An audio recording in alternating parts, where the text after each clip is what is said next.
trabaho. Inaabot ng gabi. Di ba? Relax man. Normal lang yung ginagabi, di ba?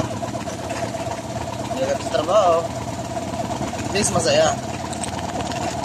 Hindi porket ginagabi kayo, mabagal lang. Hindi naman ganun yung rason kaya ano eh.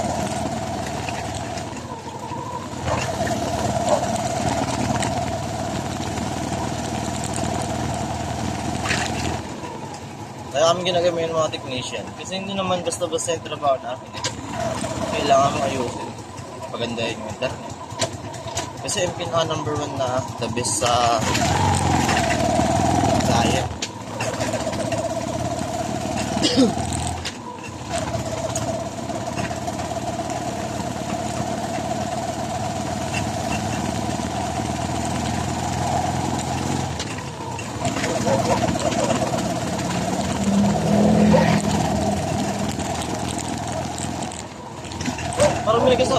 Marami akong narinig na about sa trabaho ko. Mabagal daw ika. Hindi daw maganda yung trabaho. Tanungin yung mga client ko. Sige, tanungin natin. Kung ano masasabi ng mga client ko. Ayun ang sinasabi ko sa inyo eh. Hindi porkit mabagal.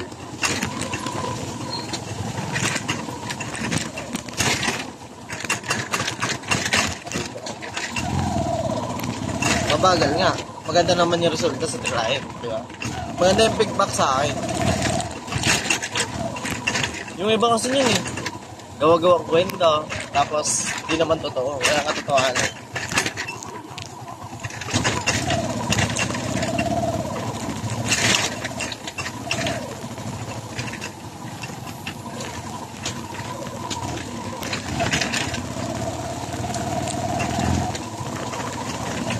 Masarap magtrabaho.